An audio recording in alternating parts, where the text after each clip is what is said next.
நீங்க நல்ல பொருளா இருக்குது வாங்கிக்கோங்க. ஹை ஃப்ரெண்ட்ஸ், ஒரு வழியாக நான் ஆசைப்பட்ட மாதிரி மளிகை கடை ஓப்பன் பண்ணிட்டேன்.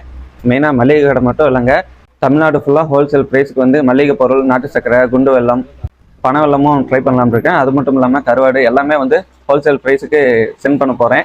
இவ்வளோ நாளாக நான் சொன்ன கடைகளுக்கெல்லாம் சப்போர்ட் பண்ணீங்க. நான் சொன்னங்கிறதுக்காகவே சேலம், ஈரோடு இந்த மாதிரி இதெல்லாம் என் பேச்சை நம்பி நீங்கள் வாங்கினீங்க. கடைசியில் நானே உங்களை நம்பி கடையை ஸ்டார்ட் பண்ணியிருக்கேன். ஸோ தொடர்ந்து சப்போர்ட் பண்ணுங்கள். என் சேனலை சப்ஸ்கிரைப் பண்ணாமல் இருந்தால் மறக்காமல் சப்ஸ்கிரைப் பண்ணி வச்சுக்கோங்க. என்கிட்ட பொருள் வாங்கினீங்கன்னா எனக்கு மட்டும் இல்லைங்க, உங்களுக்குமே பெனிஃபிட் தான். ஏன்னா ஹோல்சேல் ப்ரைஸ்க்கே பொருள் வீடு தேடி வரும். தமிழ்நாடு ஃபுல்லாகவே ஹோம் டெலிவரி பண்ணுறோம். இந்த வீடியோவில் டீட்டெயிலாக சொல்ல முடியாது, ஏன்னா ஷார்ட்ஸில் சொல்ல முடியாது. அதனால் ஃபுல்லாக டீட்டெயிலாக வீடியோ போட போகிறேன். ஸோ சேனல் மட்டும் சப்ஸ்கிரைப் பண்ணி வச்சுக்கோங்க. நான் நாளைக்கு அந்த வீடியோ ஃபுல் வீடியோ என்னென்ன ஹோல்சேல் ப்ரைஸ் கிடைக்கும் அப்படிங்கிறது இது பண்ணிடுவேன், டீட்டெயிலாக சொல்லிடுவேன். இந்த வீடியோவில் குண்டு வெல்லம் கிலோ வெறும் 60 ரூபாய்க்கு கொடுக்குறேங்க. நாட்டு சக்கரையும் கிலோ வெறும் 60 ரூபாய்க்கு கொடுக்குறேங்க.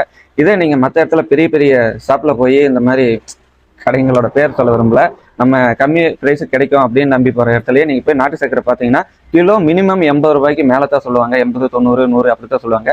இன்னொரு விஷயம் என்னென்னா, அந்த பாக்கெட் பண்ணி விற்கிற எல்லாமே கெடாமல் இருக்கணும் அப்படிங்கிறதுக்காக கெமிக்கல் ஆட் பண்ணுறாங்க. ஆனால் அந்த மாதிரி இல்லாமல் நான் இந்த மாதிரி டைரெக்டாக போய் இந்த நாட்டு சக்கரை தயாரிக்கிற இடத்துக்கே போய் எப்படியெல்லாம் செய்கிறாங்க அப்படிங்கிறத பார்த்துட்டு அங்கேயே நான் வீடியோ எடுத்து டீட்டெயிலாக போடுவேன். இந்த வெல்லம் கிலோ 60 ரூபாய்க்கும், நாட்டு சக்கரையும் கிலோ 60 ரூபாய்க்கும் தரேங்க. நான் வாரத்துக்கு 2 வீடியோ போடுவேன். ஸோ வாரம் ரேட் அப்டேட் வந்துகிட்டே இருக்கும். ஏன்னா இந்த வாரம் கம்மியாக இருக்கலாம், அடுத்த வாரம் அதிகமாக வாங்கலாம், இல்லைன்னா இந்த வாரம் அதிகமாக இருக்கலாம், அடுத்த வாரம் குறையலாம். அந்த மாதிரி ரேட் மாறிக்கிட்டே இருக்கும். ஸோ நம்ம வீடியோ ரெகுலராக பார்த்துக்கிட்டே இருந்தீங்கன்னா கண்டிப்பாக உங்களுக்கே புரியும். தொடர்ந்து இதே மாதிரி சப்போர்ட் பண்ணிகிட்டே இருங்க. உங்களை நம்பி தான் ஸ்டார்ட் பண்ணியிருக்கேன். லைக் பண்ணுங்க, கமெண்ட் பண்ணுங்க, ஷேர் பண்ணுங்க, மறக்காம சப்ஸ்கிரைப் பண்ணிடுங்க. முக்கியமாக உங்களோட ஃப்ரெண்ட்ஸ் அண்ட் ரிலேட்டிவ்ஸ்க்கு ஷேர் பண்ணிடுங்க. Hi friends.